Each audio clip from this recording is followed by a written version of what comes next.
지난주에는 역대 연대를 생각하라 라는 제목으로 역대기 서론과 역대상 1장까지 하나님 말씀을 선포했었습니다. 한 주간도 신앙의 연대기를 기록하며 역대급 신앙으로 살아가셨는지요? 오늘은 이스라엘의 번성이라는 제목으로 역대상 2장과 3장 특별 계시를 선포하고자 합니다. 다 함께 따라하겠습니다. 이스라엘의 번성. 우리는 번성을 하고 있습니까? 이 역대기는 지금 보여주고 있는 게 인간은 번성해야 한다는 거예요. 우리가 족보를 보면서 느끼는 건 바로 생명의 탄생이죠. 그런데 이것은 생물학적인 다산만을 이야기하는 것은 아닙니다. 역대기에서 보여주는 족보는 생물학적인 계보를 넘어서고 있어요. 지난주에 그건 공부 다 했으니까요. 바로 창세기의 여인의 후손이 신앙의 가문을 통해서 오고 있음을 보여주고 있는 것입니다. 장자에게 족보가 연결되고 있지 않아요. 그러므로 자녀의 숫자에 관계없이 우리는 믿음의 후손을 만들어내고 다음 세대 신앙의 계보를 이어가는 일에 삶에 인류에 초점을 맞춰야 하는 것입니다. 오늘 성경의 본문에는 지난주 인류의 족보에 이어서 이스라엘의 족보가 나옵니다. 이 족보를 기록하고 있는 분은 3장까지 이야기를 한 단락으로 매짐을 하면서 포로 공동체까지 족보를 제시해주고 있어요. 하나님의 어떠한 심정을 전하고자 하는 의도가 있습니다. 그것은 무엇일까요?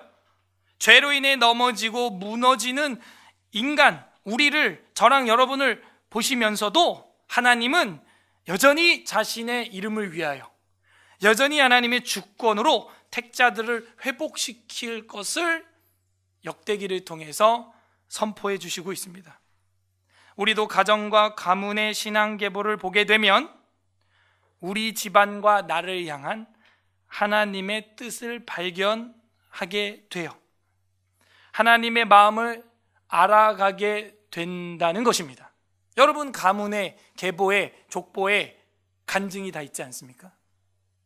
부디 오늘 말씀을 통해서 하나님께서 우리를 향한 애절한 마음이 우리 가정에 회복이 되고 우리 가정이 회복되어서 다음 세대의 신앙을 전수하는 일에 저와 여러분이 도구로 쓰임받기를 주님의 이름으로 소망합니다. 역대기 서론은 지난주에 했기 때문에 넘어가도록 하겠습니다. 2장은 우리가 1절까지 지난주에 봤었던 것 같은데요. 왜냐하면 그 이스라엘 이야기하면서 봤었습니다. 2장은 이 이스라엘 족보 이야기가 나오는데 2절에서 끝이 벌써 나버리고 3절부터는 유다의 이야기입니다. 유다에서부터 이야기가 아주 길게 초반에 나오게 되어 있어요. 그래서 유다 족보 2장 보겠습니다. 2장 1절 이스라엘의 아들은 이러하니 지난주에 1장 34절 아브라함이 이삭을 낳았는데 이삭의 아들은 에서와 야곱이 아니고 에서와 이스라엘이라고 쓴 이유에 대하여 설교를 했습니다. 그래서 그걸 그대로 받아오는 거예요. 지금 2장에도 야곱의 자손이 아니에요. 이스라엘의 아들은 이러하니라고 쓰고 있는 거죠. 왜 야곱이라고 안 하고 이스라엘이라고 했다고 저희가 해석을 했죠? 그죠? 계속해서 이건 믿음의 족보라고 제가 오늘도 서론에서 얘기 드렸습니다. 생물학적 어떤 그런 계보만 따지고 싶은 게 아니에요. 신앙의 계보를 지금 콕콕 이렇게 봉우리를 찍어 나가고 있어요. 1절에서 나타났다 그랬죠? 아담 가인이 아니고 뭐예요? 아담 셋 이렇게 나가잖아요. 그래서 이 이스라엘은 바로 여호와 하나님을 믿고 물론 환도뼈가 위골이 난 뒤에 이야기지만 우리의 인생이죠. 다 밟으면 꿈틀하고 험악한 인생을 사는 우리의 모습을 반영해주고 있는데요. 부러지고 나서 거듭난 새롭게 된 그 이스라엘이라는 이름을 가지고 육신의 눈은 어두워져 가지만 영안이 열려서 12 아들들과 손주까지 요셉의 아들들까지 에브라임과 므낫세까지 미래를 축복해 줄 수 있을 정도로의 신령한 인생을 살다 가신 분, 그 신앙의 이름 이스라엘. 그래서 이스라엘의 아들은 이러하니 르우벤과 시몬과 레위와 유다와 이사갈과 스불론이라. 자, 이걸 보면서 유다가 몇째인지는 이미 벌써 파악이 끝났고요. 단과 요셉과 베냐민과 납달리와 갓과 아셀이더라 하면서 본처와 서자 순으로 자식 배열을 하고 있구나. 그리고 맏아들부터 순차적으로 아들들의 이름을 배열하고 있구나. 파악이 됐고요. 3절에 그러고 벌써 끝났어요. 12아들 이야기가 끝나면서 누구 이야기를 탁 잡아요? 루벤? 유다. 그래서 이게 육체의 생물학적 계보라면 누구한테 가야 돼요? 루벤한테 가야 되는데요. 안 갔어요. 루벤한테 가지 않았어요.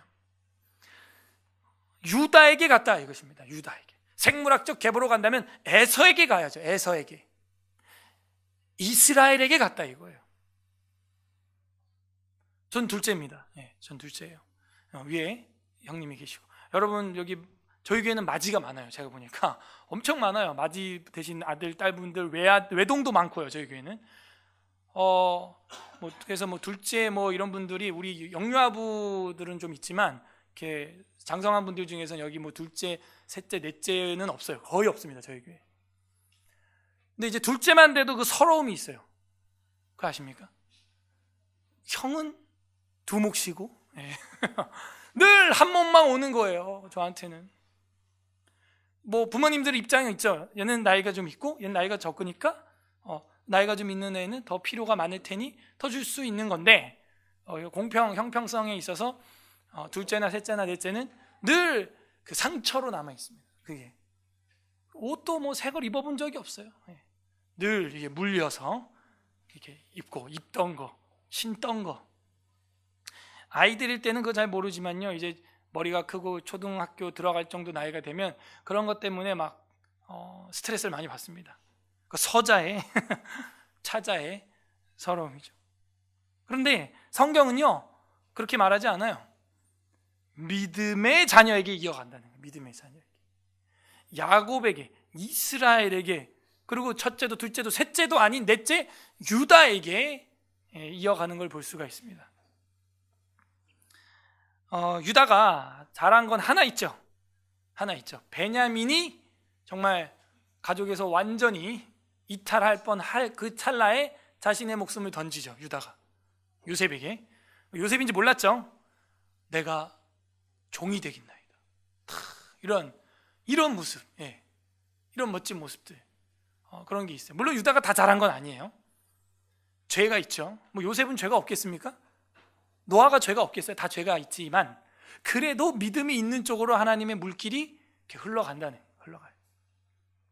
물론 거기서 첫째가 예외는 아닙니다. 첫째도 믿음이 있으면 첫째에게로 가요.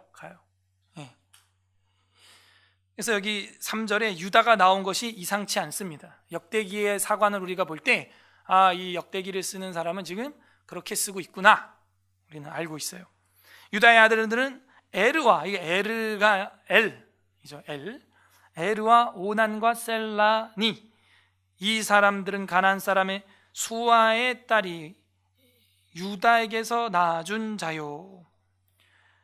그래서 수아의 딸과 유다가 결혼을 했는데 그 수아의 딸을 누구로 이름을 형용사를 해주고 있냐면 가나안 사람이라고 굳이 쓰고 있습니다. 그리고 에르와 오난과 셀라를 낳았는데 이 굉장히 비약적으로 쓰고 있어요. 유다의 맏아들 에르는 여호와 보시기에 악하였으므로 여호와께서 죽이셨고, 뭐가 악했는지 쓰지 않아요. 그리고 그 뒤에 사실 오난도 죽었거든요.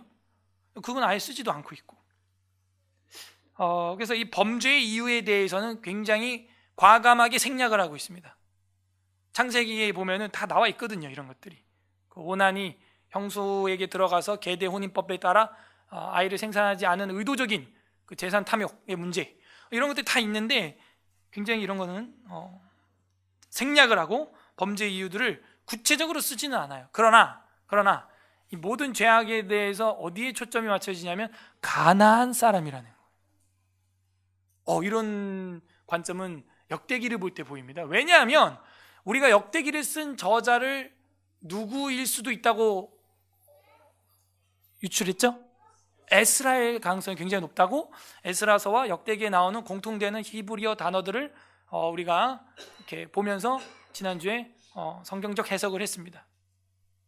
에스라가 어디에 민감하냐면 어디에 민감해요? 그죠? 상품, 이방 통혼에 굉장히 민감한 분이에요, 이분은. 그러니까 우리 유다 민족의 남유다잖아요. 지금 재건하는 곳도 어디예요? 지금 성전 재건? 남유다 예루살렘이란 말이에요. 그러니까 우리에게 고질적인 문제가 뭐냐, 바로 이 세속화라는 것이죠. 가난 이방 문화, 아까도 기도해 주셨지만 이방 문화와 이방 풍속을 나의 안식처로 오해를 하고 가고 있는 우리의 모습, 저걸 하면 안식을 얻을 거라고 생각하는 착시 현상이 자꾸 빠지는 것이죠. 그래서 아주 초반에 다루는 겁니다. 가나안 사람 수아의 딸, 아니죠? 수아의 딸에게 수아의 딸이 유다와 결혼해서 이 모양이 된 거예요. 장자 죽었고 찾아 죽었다. 최악이죠. 아들들이 먼저 죽었어요. 그래서 이런 기록을 볼 때 하나님이 이 역대기에서는 죄를 시시콜콜 쓰지는 않지만 그 죄성은 기억을 하신다는 거예요. 죄를 기억하십니다, 하나님이. 그러므로 이 재건에 지금 임하고 있는 유다 민족들에게 겸손해라, 교만하지 말아라, 이방 통혼 안 된다.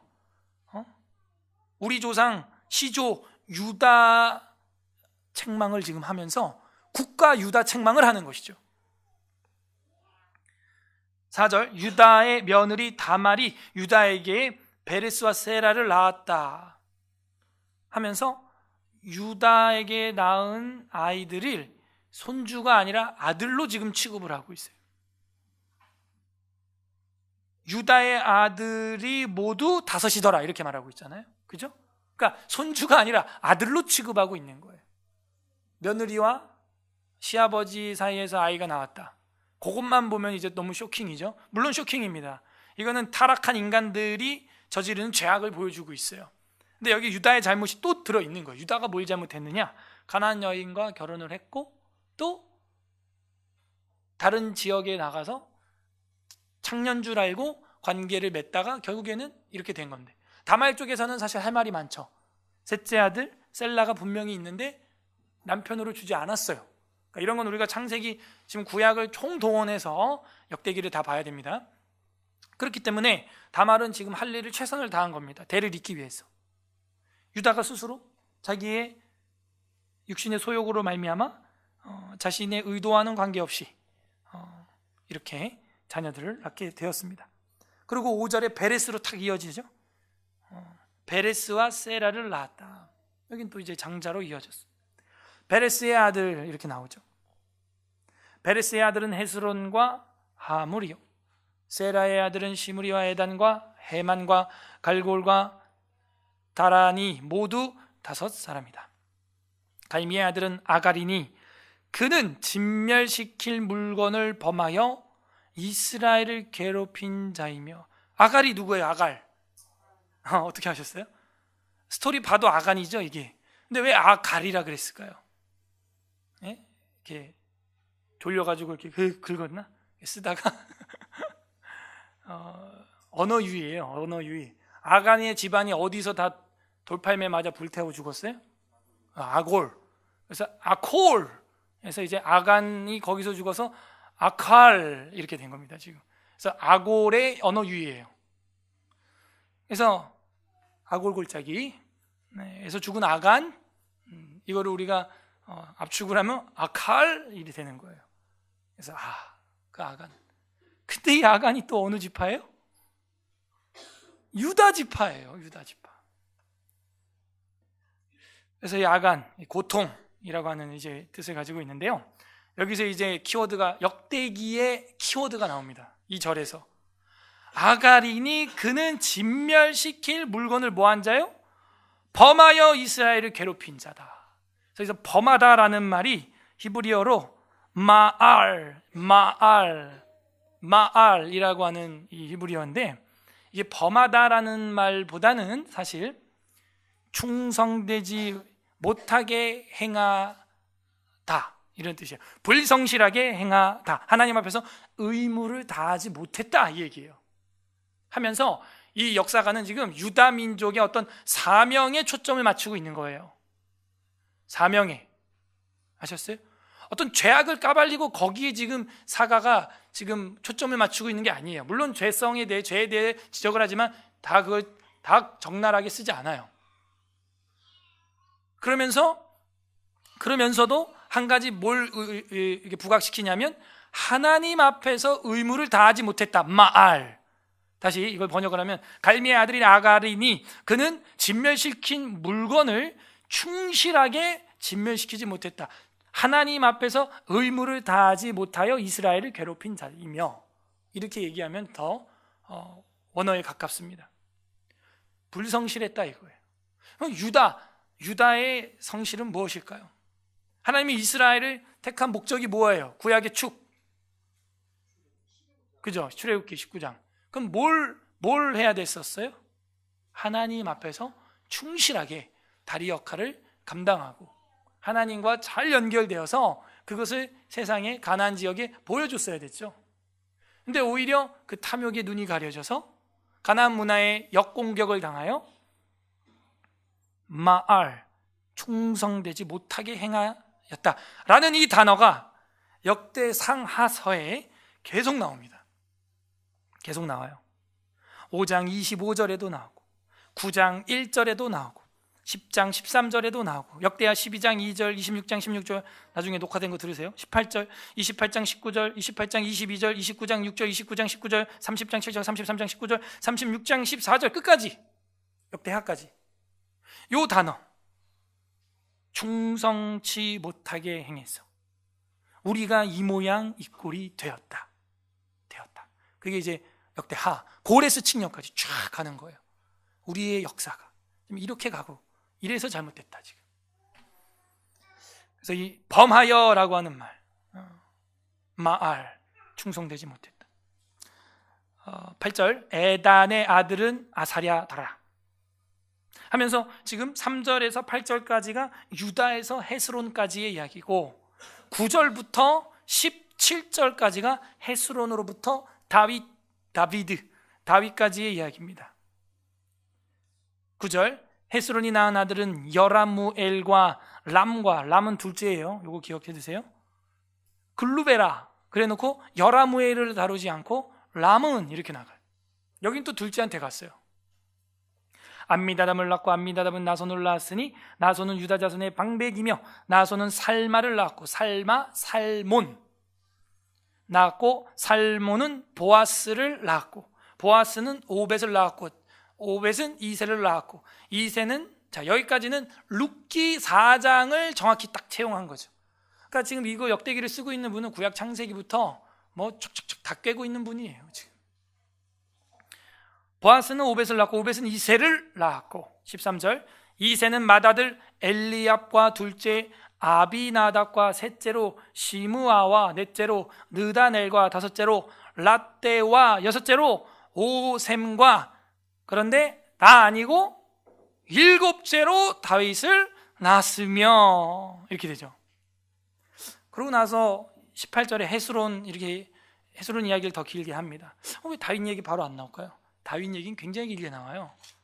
3장 1절 다윗이 헤브론 하면서 3장 통째로 다윗 이야기입니다. 나중에 그거는 중요한 건 뒤에 나온다 하는 기록 기법 우리 다 알고 있고요. 다시 원래 일곱째로 다윗을 낳았으면 여기서 문제. 여러분 질문이 생기지 않아요? 다윗은 원래 몇째라고 사무엘 상하서에 나왔었어요? 8째. 여기는 왜 7째? 너무 틀리다. 그죠? 뭐가 문제죠?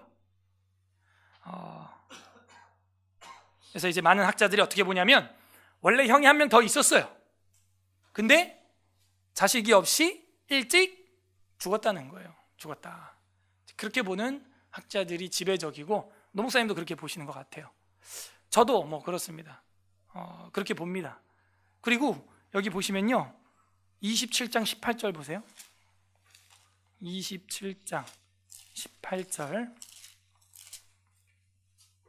650페이지 역대상 27장 18절 읽어보세요. 시작. 유다의 지도자는 다윗의 형 엘리후요, 이사갈의 지도자는 미가엘이요 아들 오므리요. 미가엘의 아들 오므리요. 자, 다윗의 형 누구? 자, 여기 7명, 6명 중에서 엘리후 찾아봐요. 엘리후 있어요? 어디 있어요? 엘리후가 어디 있어요? 2장에 있어요? 여러분 성경에는 있어요? 네, 전 없어요. 네, 없습니다. 엘리후 없습니다. 그죠? 그래서 이거는 뭐 제 추측이에요. 그냥 이게 죽은 형 아닐까? 자식 없이? 그래서 이제 8째로 알려지다가 이제 7째 이런 거 아닐까? 근데 많은 학자들이 이 엘리후를 엘리압 첫째로 이제 보는 학자들이 많이 있어요. 근데 이제 같은 책에서 이름이 이렇게 틀려지기란 사실 쉽지는 않거든요.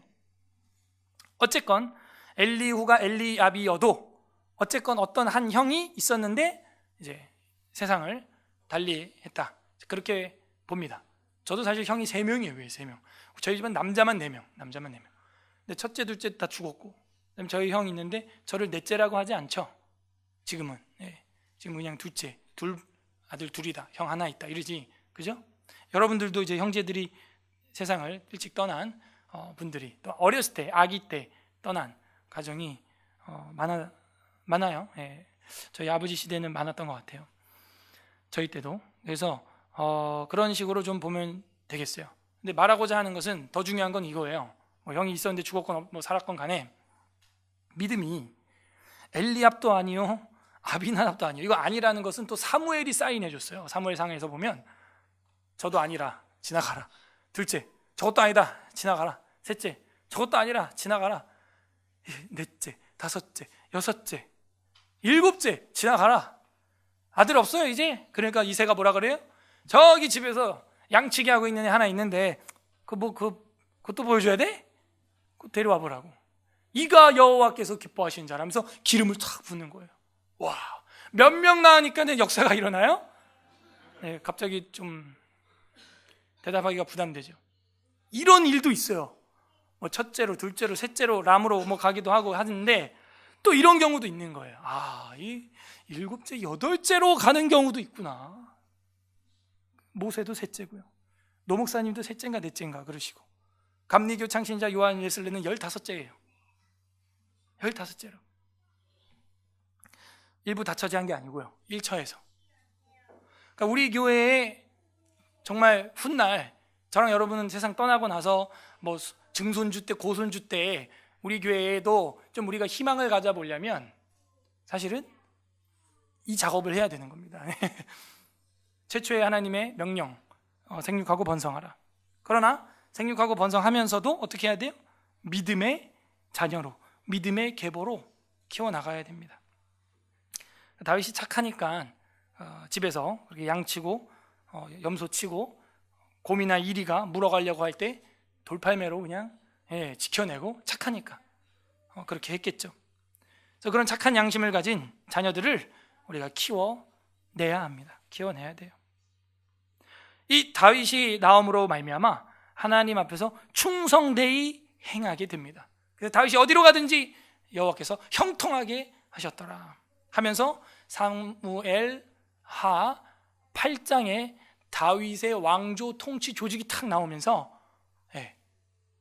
안정화가 일어나는 거예요. 여러분, 저희 교회도 이제 대한 예수교 장로회, 사실 예수교 장로회인데 장로교라고 하죠.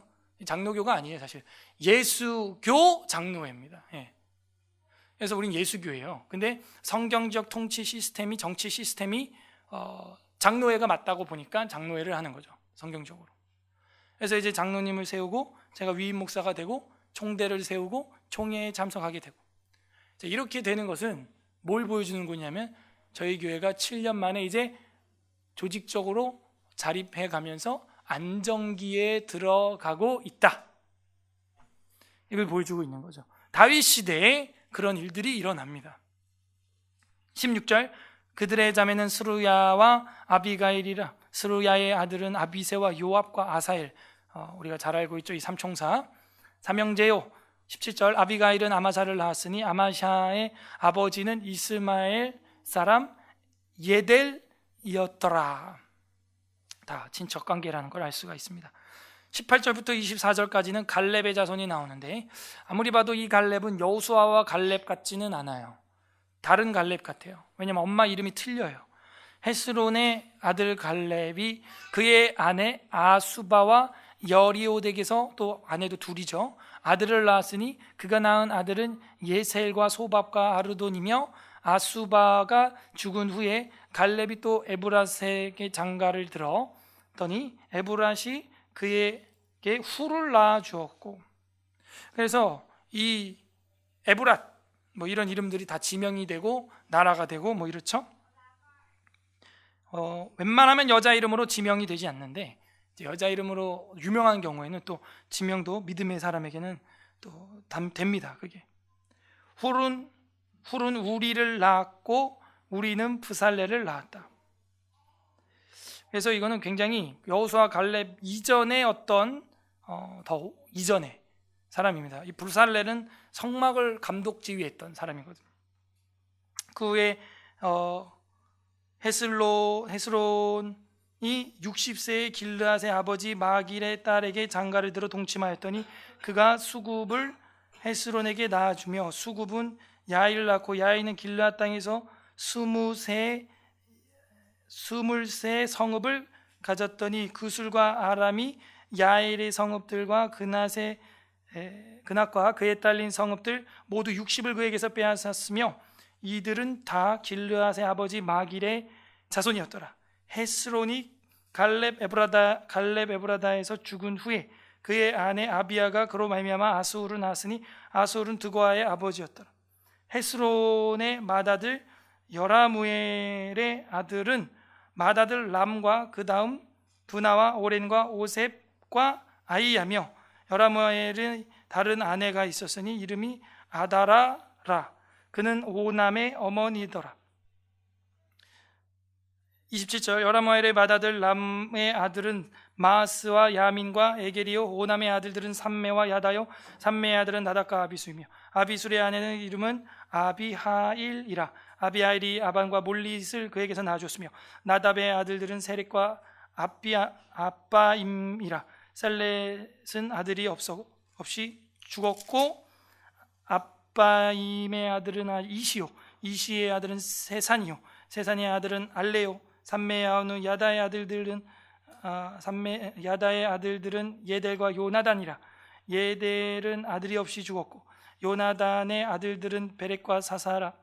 여라무엘의 자손은 이러하며 세산은 아들이 없고 딸뿐이라. 그에게 야르아라는 애굽종이 있으므로 세산이 딸을 그 종 야르아에게 주어 아내를 삼게 하였더니 그가 그로 말미암아 아댓을 낳았고, 그러니까 딸뿐이지만 딸이 이제 시집을 가서 또 자식을 낳았는데 종 야르아에게 주어서 그 대를 잇게 했다 하는 것입니다. 이런 걸 보면서 이 족보가 유다적 배타주의, 국수주의에 빠져 있지 않다는 걸 보여주고 있어요. 아들이 없을 땐 이렇게 딸들 통해서 종에게까지도 자식을 결혼시키는, 그래서 대를 잇는 모습을 볼 수가 있습니다. 36절 아떼는 나단을 낳았고 나단은 사밧을 낳았고 사밧은 에블라를 낳았고 에블라는 오벳을 낳았고 오벳은 예우를 낳았고 예우는 아사랴를 낳았고 아사랴는 헬레스를 낳았고 헬레스는 엘르아사를 낳고 엘르아사는 시스메를 낳고 시스메는 살룸을 낳고 살룸은 여가мя를 낳았고 여가мя는 엘리사마를 낳았더라. 그래서 이 헵스론이라는 사람, 베레스의 아들 헤스론이라는 이 가문의 이야기가 좀 길게 나왔습니다. 그리고 나서 이 42절 여라무엘의 아우 갈렙의 아들 곧 맏아들은 메사이니 하면서 42절부터 55절까지는 갈렙의 이 자손들이 나옵니다. 갈렙의 자손, 갈렙의 아들은 곧 맏아들은 메사이니 시베의 아버지요, 그 아들은 마레산이 헤브론의 아버지며 헤브론의 아들들은 고라와 답바와 레겜과 세마라. 세마는 라함을 낳았으니 라함은 요르그암이 아버지이며 레겜은 삼매에 낳았고 삼매의 아들은 마온이라. 마온은 벳술의 아버지며 갈렙의 소실 레바는 하란과 모사와 가세스를 낳고 하란은 가세스를 낳았으며 야대의 아들은 레겐과 요단과 게산과 벨렉과 에바와 사압이며 갈렙의 소실 마가는 세벨과 디르아나를 낳았고 또 만나의 아버지 사압을 낳았고 또 막베나와 기부아의 아버지 스와를 낳았으며 갈렙의 딸은 악사더라 하면서 요 갈렙은 우리가 알고 있는 갈렙이에요. 그래서 이렇게 읽어보면은 그 족보의 이야기인데 이게 믿음의 후손으로 이어져 가지 장자, 이 생물학적 계보로 이어지고 있는 것은 아니다. 50절 갈렙의 자손 하면서 이거는 진짜 우리가 알고 있는 그 갈렙입니다. 갈렙의 자손 곧 에브라다의 맏아들 훌의 아들은 이러하니 기럇여림의 아버지 소발과 베들레헴의 아버지 살마와 벳가들의 아버지 하렙과 기럇여림의 아버지 소발의 자손은 하로에와 무누훗 사람의 절반이니 기럇여림 족속은 이들 종족과 붓 종족과 수맛 종족과 미스라 종족과 이로 종족이라. 이로 말미암아 소라와 에스다올 두 종족이 나왔으며 살마의 자손은 베들레헴과 느도바 종족과 아다롯 벳 요압과 마나핫 종족의 절반과 소라 종족과 야베스에 살던 서기관 종족 곧 디랏 종족과 시므앗 종족과 수갓 종족이니 이는 다 레갑 가문의 조상 함맛에게서 나온 겐 종족이더라. 이 겐 종족 하면은 모세의 장인 이드로가 속한 종족이라는 거 우리가 알 수가 있습니다. 서기관 종족이라고 55절에 그런 이야기를 했죠. 이 집안은 어떤 공부와 학사 어떤 이런 쪽에 전문적인 가문이다. 이제 우리가 그렇게 보고 있습니다. 이게 보면은 뭐 졸려가지고 제가 지난주에 서론에서 말씀드렸지만 아하수에로가 잠이 안 오므로 뭘 봤다? 역대의 일기를 봤다. 그래서 수면제 역할을 다분히 잘 하고 있다 하는 거죠. 그런데 보게 되면은 우리가 모르드게의 공로를 발견하여 깜짝 놀라는 아하수에로와 같이 우리도 사실 잠이 안 와서 자려고 열어봤는데 그 족보를 통해서 우리도 또한 모르드게 이상의 엄청난 구원자를 발견하고 깜짝 놀라게 될 것이다 라고 제가 해석을 잘 했죠. 자, 3장까지 보겠는데요. 3장이 그리고 1절에 뭐가 나와요? 다윗이, 중요한 건 다윗이에요. 뭐 주저주저 막 썼지만 뭐 그런 사람들 다 있는데 중요한 건 다윗입니다. 다윗. 2장 15절에서 말했던 7제로 다윗을 이제 이어가는 것입니다. 그래서 1절부터 4절까지는 다윗이 헤브론에서 얻은 자녀의 이야기가 나옵니다. 다윗이 헤브론에서 낳은 아들들은 이러하니 맏아들은 암논이라 이스라엘 여인 아히노암의 소생이요 둘째는 다니엘이라 갈멜의 여인 아비가일의 소생이요 이렇게 나옵니다. 셋째는 압살롬이라 잘 알고 있죠. 그술의 왕 달메의 딸 마아가의 아들이요 넷째는 아도니아라 잘 알고 있죠. 학깃의 아들이요 다섯째는 스바디아라 아비달의 소생이요 여섯째는 이드람이라 다윗의 아내 에글라의 소생이니 이 여섯은 헤브론에서 나왔더라.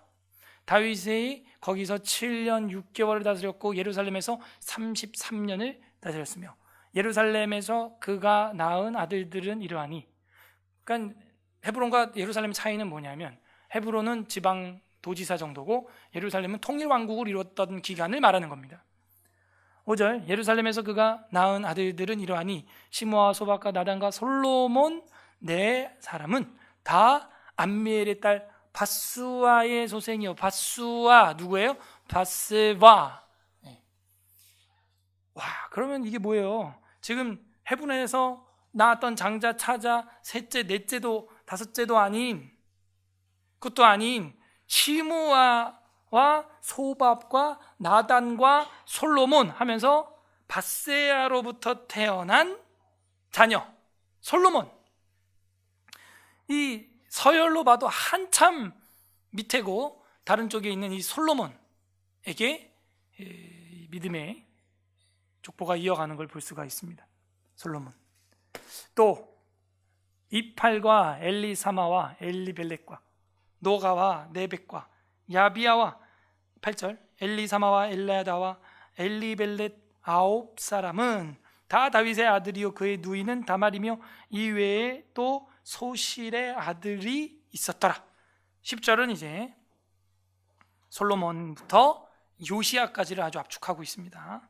솔로몬의 아들들은 르보암이요 그의 아들은 아비야요 그의 아들은 아사요 그의 아들은 여호사밧이요 그의 아들은 요람이요 그의 아들은 아샤요 그의 아들은 요아스요 그의 아들은 아마샤요 그의 아들은 아사랴요 그의 아들은 요담이요 그의 아들은 아하스요 그의 아들은 히스기야요 그의 아들은 므낫세요 그의 아들은 아몬이요 그의 아들은 요시야며 요시야의 아들들은 맏아들 요하난과 둘째 여호야김과 셋째 시드기야와 넷째 살룸이요. 이렇게 해가지고 이 솔로몬부터 요시야까지 14절이고 요시야부터 이제 포로기로 이제 이어지는 게 사실은 15절부터 끝절까지입니다. 끝절까지. 16절 여호야김의 아들들은 그의 아들 여고냐 그의 아들 시드기야요 사로잡혀간 여고냐의 아들들은 그의 아들 스알디엘과 말기람과 부다야와 세낫살과 여가мя와 호사마와 느다바요. 19절 보세요. 이제 거의 다 왔죠. 여기부터 이제 포로기 이후의 자손들 족보를 보여주고 있어요. 19절 부다야의 아들들은 수룹바벨과 시므이요 수룹바벨의 아들은 무술람과 하나냐와 그의 매제 슬로믹과 또 하수바와 오엘과 베레가와 하사다와 유삽헤셋 5사람이요. 우리 뭐 아무리 읽어도 재미가 없어요, 그렇죠? 참 오늘 설교 어떻게 할까요? 이게 히브리어를 알아야 돼요. 그래서 이 히브리어로 보게 되면은 이 제룹바벨이라고 하는 사람의 이름 자체가 무슨 이름입니까? 이게 바벨론식 이름이죠. 바벨론식 이름이고 바벨론에서 사냥당했다. 바벨론의 사냥이라는 어떤 그런 뜻을 가지고 있어요. 그러니까 여기부터는 이제 분위기가 달라지는 거잖아요. 그런데 그 뒤에 뭐 무술람, 하나냐, 슬로밋, 하수바, 오헬 20절 하고 있습니다. 베레갸, 하사랴, 유삽헤셋. 자, 이러면서 이제 거의 끝나가잖아요. 도대체 이걸로 무슨 얘기를 하고 싶은 거예요? 그 유다가 가나안 사람 수아의 딸과 결혼해서 집안이 장자 죽고 차자 죽고 그 엉망이 됐는데 지금 막판에 와가지고 이제 이 이야기를 한단 말이에요. 제가 왜 막판이라 그러냐면 4장에 넘어가면은 다시 유다의 자손으로 올라가요. 예. 생물학적 유다의 자손으로 올라가는 족보가 나오기 때문에 지금 포로기의 족보까지 지금 쫙 쓰고 있는 거예요. 2장부터 지금 3장까지는 일단 쭉 쓰고 있는 거거든요. 세부 사항은 뒤에 가서 하더라도. 그래서 그 이름을 이제 쭉 이제 포로 공동체의 그 대를 이어가는 사람들 이름을 쭉 쓴 다음에 21절부터는 그 사람들이 누굴 아냐 그 이야기란 말이에요. 21절에 보면 하나냐 나오죠. 그죠? 하나냐의 아들들은 블라데와 여사랴요 르바야의 아들 아르난의 아들들 오바다의 아들들 스가냐의 아들들이니 스가냐의 아들들은 스마야요 스마야의 아들들은 핫투스와 이갈과 바레야와 느아랴와 사밧 6사람이요 느아랴의 아들들은 에르네와 히스기야와 아스리감세 사람이요 세 사람이요 에르네의 아들들은 자 24절 다 같이요 시작 에르네의 아들들은 호다위야와 엘리야십과 블라야와 악국과 요하난과 들라야와 아나니 7사람이더라 하면서 끝났어요. 근데 이 19절 20절에 나와 있는 이 사람들 수룹바벨 이후의 사람들 자 일단 수룹바벨 먼저 우리가 공부하면은 이름이야 창시계명 되듯이 완전히 바벨론식으로 바뀌었지만 이 수룹바벨이 누구냐 바로 다윗의 혈통이라는 다윗의 혈통이고 우리가 학계 스가랴서에서 봤지만 하나님께서 이 수룹바벨에게 뭐라 그래요? 수룹바벨아 담대해라 느헤미야에서 뭐라 그래요? 내가 너를 도장과 같이 삼겠다, 인장과 같이 삼겠다. 무슨 말이에요? 너를 통해서 내가 일하겠다는 거예요.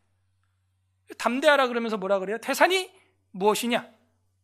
스룹바벨 앞에서 평지가 될지어다. 그러니까 이 스룹바벨이 1차 귀한 공동체를 이끈 리더 아닙니까? 다윗의 후손이었던 거예요. 그러니까 이 역사를 이렇게 보면 하나님이 누구를 사용하는가? 그래도 조금 믿음 있는 사람을 써요. 조금. 므낫세, 괴물단지죠. 괴물이죠 진짜. 그때는요 그만한 사람도 없었던 거예요. 우리가 지난주 서론할 때 발견했지만 뒤에 가서 므낫세도 보면 근데 어떻게 했어요? 회개했죠.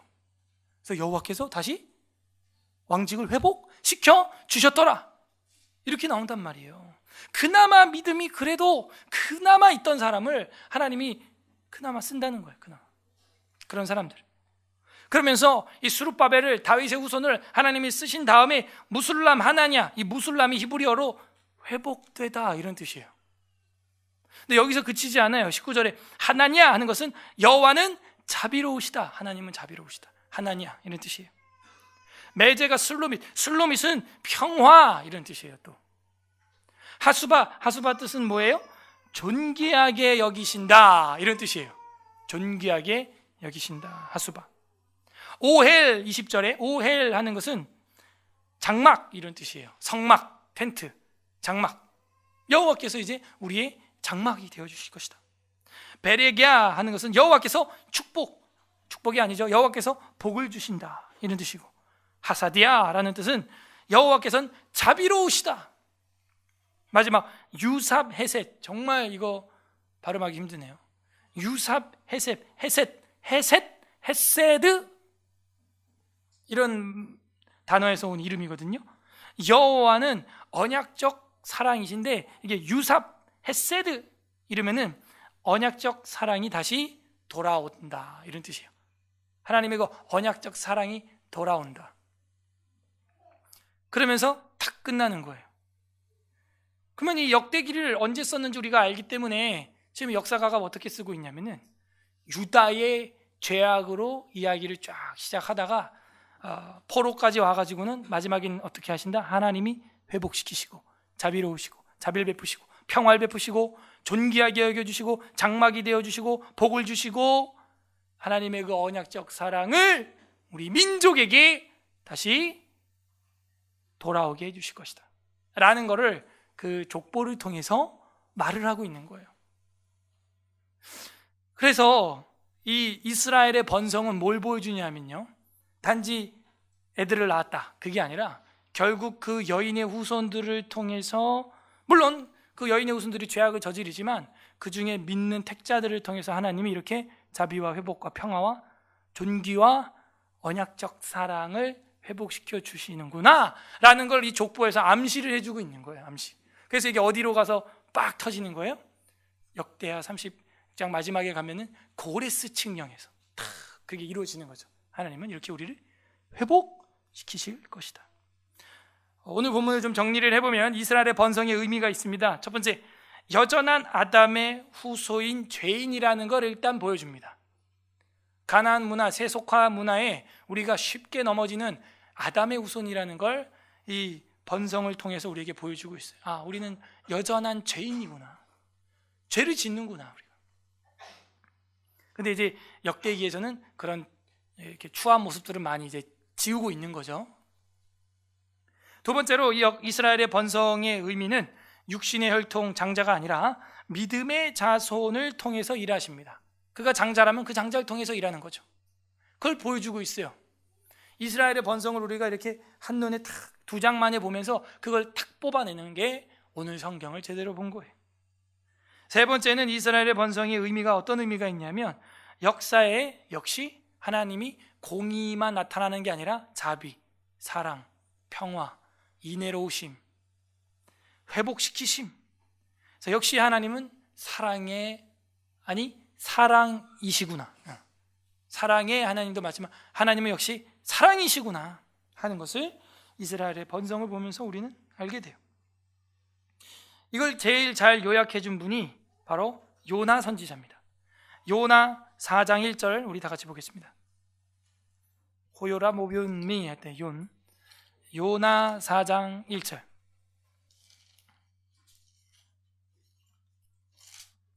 구약성경 1289 1289페이지 1289페이지 요나 4장 1절 2절 우리 함께 읽겠습니다. 시작. 요나가 매우 싫어하고 성내며 여호와께 기도하여 이르되 여호와여 내가 고국에 있을 때 이러하겠다고 말씀하지 아니하였나요? 그러므로 내가 빨리 다시스로 도망하여 싸우니 주께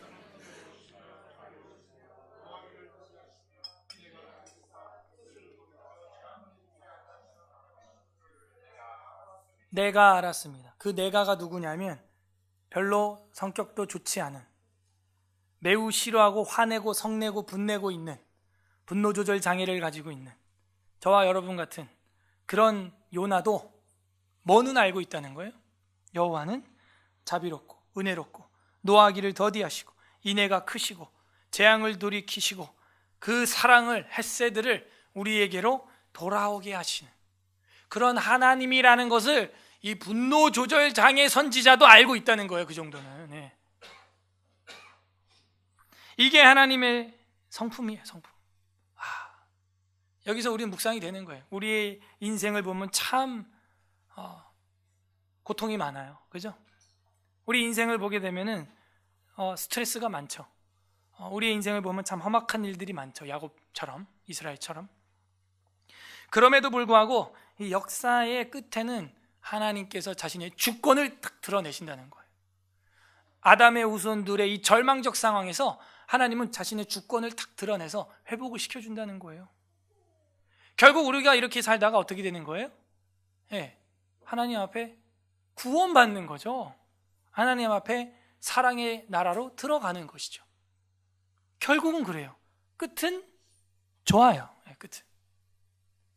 우리의 인생이 지금 힘들고 이렇게 죄악으로 또 넘어지고 고생하고 원치 않는 일들이 터지고 지금 이 족보를 본 것처럼 포로로 잡혀가는 거, 노예가 된 것 같고, 하지만 마지막에 하나님께서는 자신의 주권을 드러내신다는 거예요. 하나님께서는 자신을 위하여 자신의 일을 자신의 백성을 통하여 하신다는 거예요. 그거를 이 역대기사가는 알고 있는 거예요. 우리가 이런 여전한 아담의 후손인데 장자의 혈통이 아니라 믿음의 혈통을 통해서 하나님이 하시고자 하는 일을 하면서 자신의 헤세드를 드러내시는구나. 이게 역대기를 쓰는 역사가의 지금 마음인 것입니다. 저랑 여러분의 인생도 우리는 좀 그런 거시적인 안목으로 바라봐야 돼요. 지금 힘들고 어렵고 원치 않는 일들이 터지고 스트레스고, 하지만 하나님이 그런 인간들 중에서도 믿음이 있는 사람들을 통해서 자신의 주권을 드러내심 그걸 보여주고 있어요. 저는 그거 하이라이트가 어디라고 보냐면요, 마태복음이에요. 마태복음 1장 보세요. 마태복음 1장 1절 다 같이 합독합니다. 시작. 아브라함과 다윗의 자손 예수 그리스도의 계보라, 이 이야기죠. 하나님이 이걸 보여주고 싶은 거예요. 그래서 아담서부터 셋, 게나 마할랄렐 쫙 나가다가 야곱이 아니라 이스라엘, 다윗, 아브라함과 다윗의 자손, 절망적인 너희 인류 역사를 봐라. 이 가나안 사람에게 장가가가지고 애들 신앙도 그냥 개떡같이 만들어갖고 장차 찾아 다 죽이고, 나오미는 오죽해요. 베들레헴 떠나가가지고 남편 아들 둘 그냥 다 죽고, 너희가 그래도 그런 식으로 해도 나 여호와는 아브라함과 다윗의 자손을 통하여 누구를 보낸다? 예수 그리스도 메시아를 내가 보낸다. 잘 봐. 이게 창세기 3장에 나오는 여인의 후손에 대한 신실한 언약적 하나님의 사랑이 돌아오는, 언약적 사랑이 돌아오는 장면을 보여주고 있는 거예요. 그래서 저는 오늘 역대기에서 유삽 헤셋이라고 하는 사람의 이름이 마지막으로 딱 나온 게 굉장히 좀 마음에 남았어요. 잔상이. 언약적 사랑이 돌아오다, 이런 뜻이거든요. 그러면서 딱 끝나는 거예요. 포로 귀한 포로 공동체까지 이야기가. 와우. 근데 이걸 더 확대하면 어떻게 되는 거예요? 아브라함과 다윗에서 예수 그리스도 족보 내가 이렇게 보내주는 거야. 왜? 마태복음 1장 21절 다 같이 읽어보겠습니다. 마태복음 1장 21절 시작. 아들을 낳으리니 이름을 예수라 하라. 이는 그가 자기 백성을 그들의 죄에서 구원할 자이심이라 하니라. 할렐루야. 벌써 다음 달 성탄절, 그날 뭐 주님이 태어났다는 얘기는 아니지만 한 날을 우리가 기리는 건데요, 우리들을, 자신의 백성을 그들의 죄에서 구원할 길이 없다. 근데 그걸 위하여 예수 그리스도 메시아, 너희들이 그렇게 대망하고 갈망했던 메시아를 보내준 그 경로가 이렇다. 그러므로 생물학적 출생도 굉장히 중요한 거예요. 사람을 통해서 하나님이 일하십니다. 사람 준비. 요즘에 제가 경건반을 하면서 마음이 흡족한 면이 있습니다. 네, 점점 지원자도 많아지지만 퀄리티가 굉장히 좋아요. 이제 우리 성도들이 연습이 잘 되면 제가 없어도 창세기부터 계시록까지 릴레이로 나오셔갖고 강의할 수 있는 게 불가능하지 않겠구나 하는 것을 참 감사하고 있습니다. 참 감사하고 있어요. 결국에는 그 족보를 통하여서 메시아를 보내주겠다, 완벽한 회복 보여주겠다, 이걸 보여주고 있는 거예요. 웨스트민스터 신앙고백서 2장에 보게 되면 하나님과 삼위일체 1항에 이런 내용이 있죠. 살아계시고 참되신 하나님은 오직 한 분이 계신다. 그는 존재와 완전성에 무한하시고 가장 순결한 영으로서 볼 수 없고 몸과 지체가 없으시며 사람과 같은 성정도 없으시고 변치 않으시고 광대하시고 영원하시고 헤아릴 수 없으시고 전능하시고 지극히 지혜로우시며 가장 거룩하시고 가장 자유로우시고 가장 절대적이시다.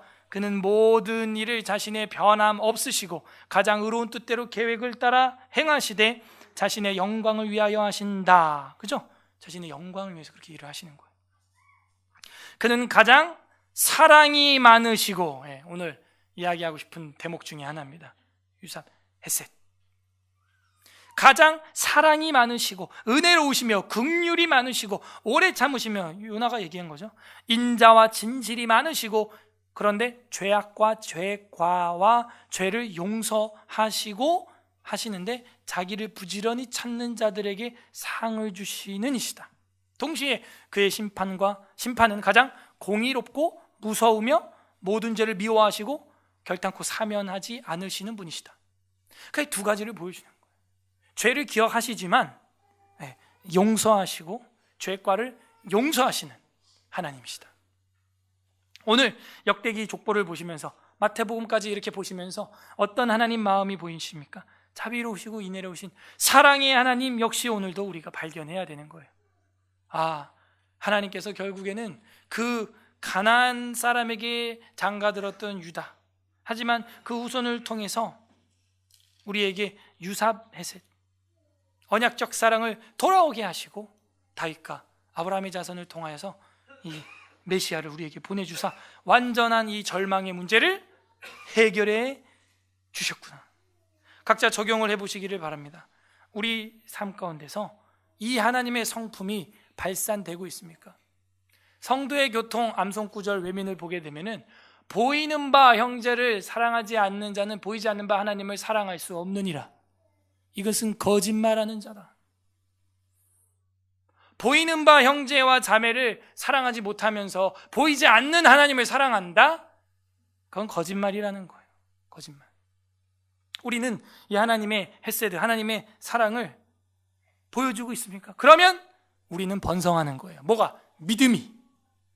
우리 서울예수교회의 참 천국의 이스라엘 백성이 번성하는 것입니다. 번성. 생물학적으로도 번성해야겠지만요, 그 믿음이 번성해야 돼요. 믿음이. 끝맺겠습니다. 우리 주 예수 그리스도는 이스라엘의 번성의 결정체가 되십니다. 결정체. 마태복음 11장 14절 보세요. 마태복음 11장 14절 두 군데만 보고 이제 기도하겠습니다. 마태복음 11장 14절 17페이지. 마태복음 11장 14, 15절 두 절이 있습니다. 시작. 만일 너희가 즐겨 받을진대 오리라 한 엘리야가 곧 이 사람이니라. 귀 있는 자는 들을지어다 하면서 우리 구약 다 말라기까지 마무리했잖아요. 그 말라기 4장에 보면은 누굴 보낸다 그랬어요? 엘리야를 보낼 건데 그의 말도 듣지 아니하면 용광로불 같은 날이 너희에게 임할 것이다 그랬거든요. 근데 예수님이 딱 바로 해석하죠. 그 엘리야가 누구냐? 바로 이 사람이다 하는데 그게 세례 요한이에요. 세례 요한. 그러면은 그 세례 요한이 와서 이제 메시아를 올 거라고 이제 외치는데 그 다음에 나오는 메시아가 누구냐? 바로 자신이라는 자신. 요한복음 4장 25절 보세요. 요한복음 4장 25절.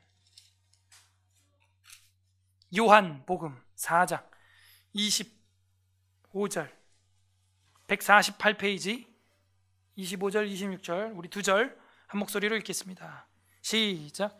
여자가 이르되 메시아 곧 그리스도라 하는 이가 오실 줄을 내가 아노니 그가 오시면 모든 것을 우리에게 알려주시리이다. 예수께서 이르시되 네가 말하는 내가 그라 하시니라. 자신 선포하죠. 내가 그다. 딱 이야기를 하는 거예요. 그래서 역대기에서 이야기하고 싶은 건 사실 여기까지인 거죠. 내가 그니라. 내가 그다. 메시아다. 기쁜 소식인 거예요. 그래서 깜짝 놀라서 이 여인이 사마리아 성읍에 들어가서 그 유명한 말을 하죠. Come and see. 와서 봐라. 이 사람이다. 메시아다. 그러면 전도가 일어나고 막 믿음의 번성이 막 터져 나오는 거예요.